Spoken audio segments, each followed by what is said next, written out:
Let's take a few minutes and discuss long-lived assets.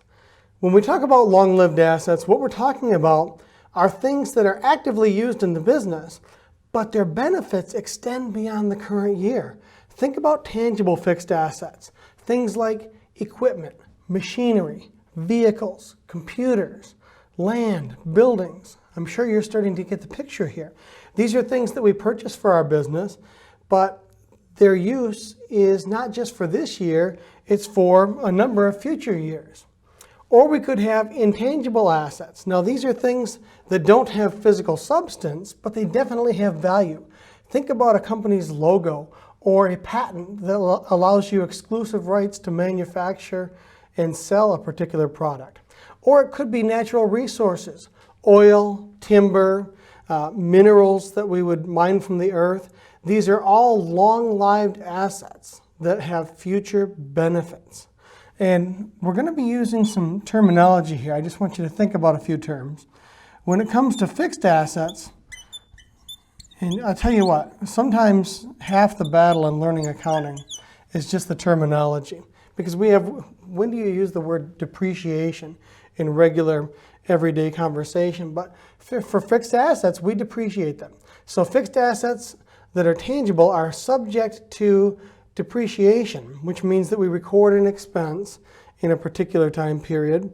And then we have a negative asset, a contra asset called accumulated depreciation that will systematically reduce this asset in the balance sheet. More on that in a little bit here. Intangible assets, we also get rid of them on the balance sheet. We expense them over time. But instead of depreciation, we call it amortization. Similar concept, and we'll explore that in a different video, but we're still getting rid of this asset over time. We're trying to allocate the cost of this asset to the future periods where we're receiving the benefits. And then finally, natural resources. Again, this systematic allocation is happening, but we just give a different term to it. We call it depletion. More on that later as well. As I mentioned, most tangible fixed assets are subject to a depreciation allowance. The one exception is going to be land. Land, we don't depreciate it over time. We do evaluate it for potential impairment on a periodic basis, but we keep it on the balance sheet at its historical cost. But these other examples of long-term tangible fixed assets, they would all be subject to depreciation expense and a depreciation allowance on the balance sheet as we use up the asset and allocate it to future periods where we are benefiting from those periods. As mentioned before, it could be buildings, equipment, furniture, and fixtures. Really, any asset that we actively use in the operation of our business that has benefit beyond the current year. Now, as we think about the cost of tangible fixed assets, in other words, what cost are we going to place on the balance sheet? What cost are we going to use to determine our depreciation calculations? We start out with acquisition costs. So what did you pay for this asset? But really, we need to look beyond the acquisition cost because we're going to need to include any costs that were necessary to place this asset into service. So it could be the acquisition cost. If we had to pay sales tax on this asset, it could be sales taxes. Perhaps it needed to be installed. So the cost of installing this asset at our facility would be part of the total cost of the asset. Maybe we needed to pay transportation to get the asset from where it was to where it will be at our location. That would be part of the acquisition cost as well. Now, possibly, what if it's a building, for example, or even a custom piece of machinery? Maybe it's not a purchase price, but perhaps it's a construction cost. That would be a way of measuring the cost of this asset. And certainly we may have legal fees or other professional fees that are necessary in order to get this asset into service. For example, under other professional fees, what if we purchased a building and we had to pay a commission to a real estate agent or an appraiser to appraise the value of the building? These are just a few examples of the costs that would be included in the overall cost of the asset and the balance sheet. The general rule to keep in mind is include all costs necessary to place that asset into service. Now that we've explored how to record the cost of the asset in the balance sheet, let's talk about a little nuance here. Now, you're familiar with basket purchases. You just probably don't call it a basket purchase. You call it a combo meal. When you go to a fast food restaurant and you order the sandwich and the side item, probably French fries, and a drink, you pay a lower price, typically, if it's a combo meal versus if you bought the sandwich and the side and the drink separately. And that's the situation we have right here. You can see that if you purchased this airplane hanger right there on its own, on a standalone basis, you would pay $100,000. At least that's what the appraiser said in his or her opinion. And if you bought the airplane, you're going to pay $300,000. So that's a $400,000 fair market value between those two. But what if you bought these for $350,000? Right? Well, right off the bat, you might be saying, good for me, what a bargain, relatively speaking. But how would you record this transaction on the balance sheet? Take a look at, let's make the structure of a journal entry here. So we would have something going into a buildings account, which is a long-term asset, and something, I'm going to call it airplanes, but you might call it equipment or transportation equipment or something like that. There is some flexibility in the names for these financial statement accounts. You want to make sure that they're descriptive. So both of these are long-term asset accounts for our aviation charter business. And of course, if we're paying cash, there's going to be a credit to cash. So that's the easy part. Okay? Maybe not paying for it is the easy part, but recording it is easy. We're going to make a credit entry to the cash account because we're spending money. But the question is this: how much do we put in the buildings account? And how much do we put in the airplanes account? Because you see, we can't put $100,000 here and $300,000 there. This journal entry would not balance at that point. Your total debits would be $400,000. So we need to have a way of allocating this cost. What we want to do is we want to take a look at the relative fair market value of each of these assets. So the hangar appraised for $100,000. I'm going to drop the zeros in this analysis, and I think you can follow with me. And the total appraised value of the hangar and the airplane combined was $400,000. So what that means is the hangar was 25% of the total fair market value of the items purchased in the basket. And the airplane, you can probably see where we're heading with this. The airplane appraised for $300,000, and yes, the total bucket was $400,000. So that means that the airplane was 75% of the total appraised value.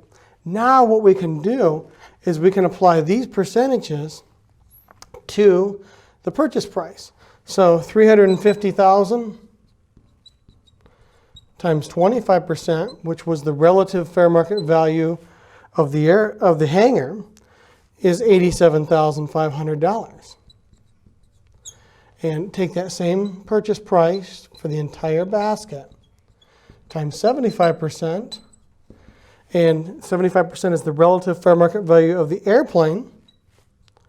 And what we see is that means that 75% of the purchase price should be allocated to the airplane. Now what we can do is we can take these amounts right here, the $87,500. That is the cost we will record for the airplane hangar on our balance sheet. And the $262,500, that's the cost that we will allocate to the equipment, to the airplane on the balance sheet. Now what we've basically done is we've taken this $350,000 acquisition price and we've allocated it to the individual assets that we purchased as part of that transaction, and this discount of $50,000 is reflected in this allocation. Expanding on this same scenario where we purchased the airplane and the hangar together, let's talk about alternatives for financing this acquisition. Now, initially I suggested that we paid $350,000 of cash, but that just may not be the right structure for our company. Maybe we don't want to tie up that much liquidity into these assets. So what we could do is we could pay some of it in cash. Okay, so let's say that we pay $200,000 of this cost in cash, and then we borrow the remainder from a bank, or maybe the seller finances this acquisition with a note payable. But we certainly have this option.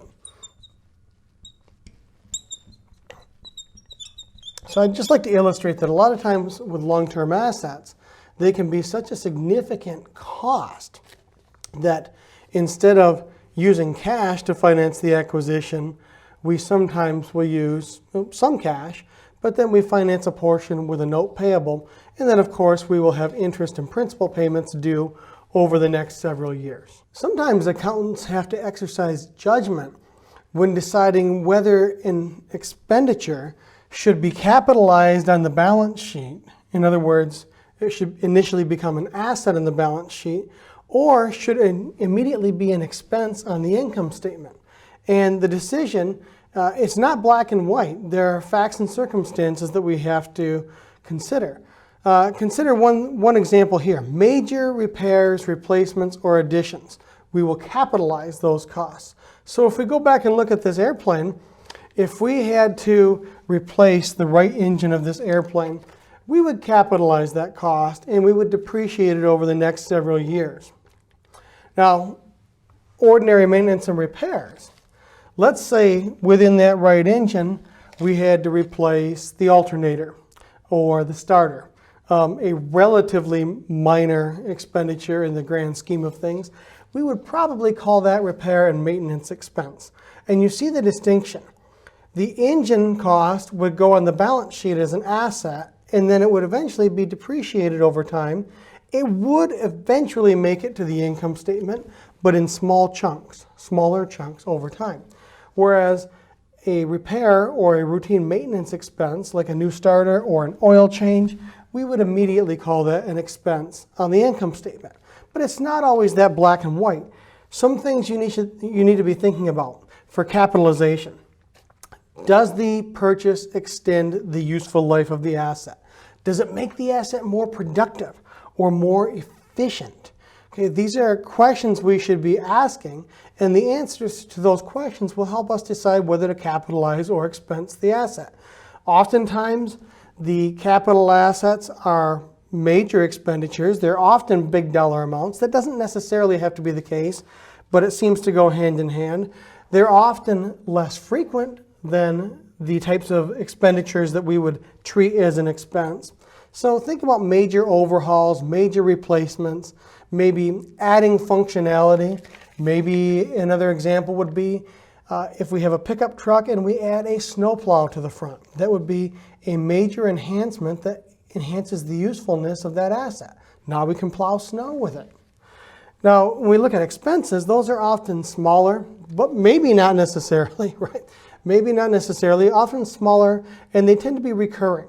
Oil changes happen on a periodic basis. New tires have to be replaced every 50,000 miles on a vehicle.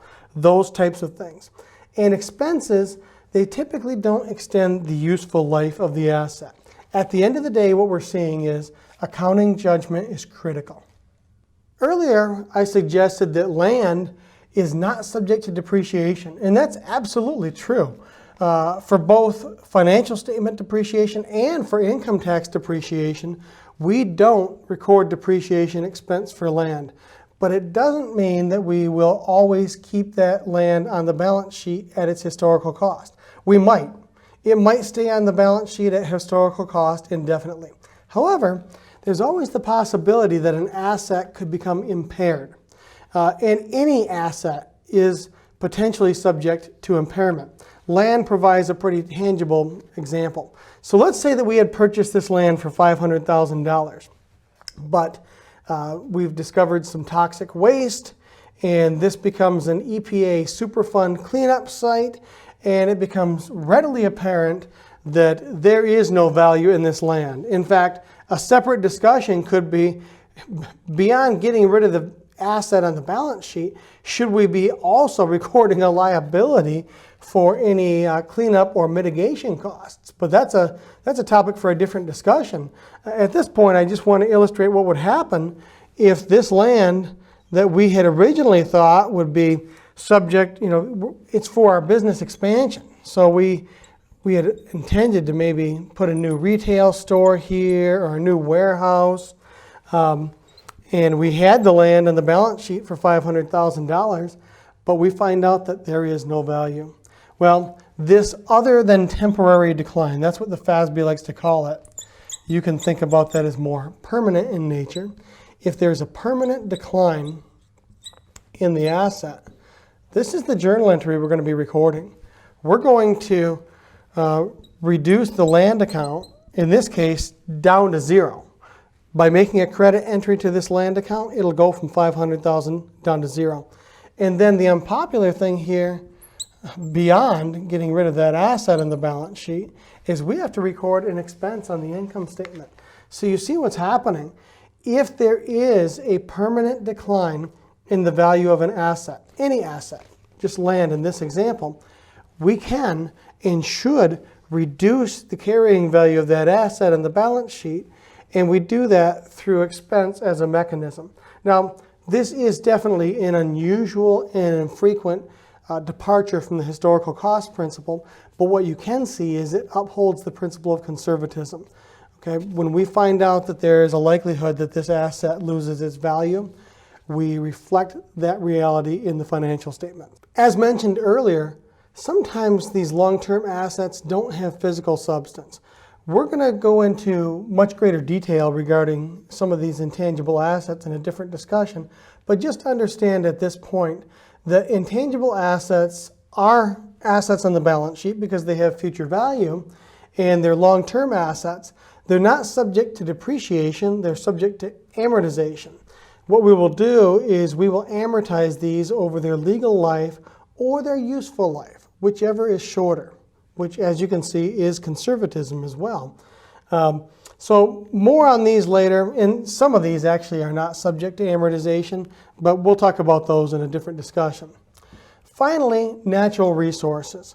Natural resources are subject to depletion. So it's kind of like depreciation or amortization, but it gets a different name.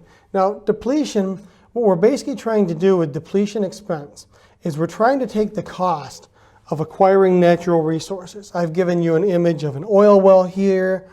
We have a mine, a coal mine over here. Obviously, you can consider there would have been costs associated with acquiring these natural resources. You have to purchase the land, you have to prepare it. Over here, similar kind of thing. You have to drill and try to find the oil in the ground. So what we try to do is we capture these costs, and then we use depletion expense to match the cost of extracting the resource with the revenues that we generate from selling the resource. We try to uphold the matching principle. More on depletion in a different discussion, but just understand that whether it's a fixed asset subject to depreciation, an intangible asset subject to amortization, or a natural resource subject to depletion, there are ways of allocating these long-term costs to the periods where we benefit from those costs.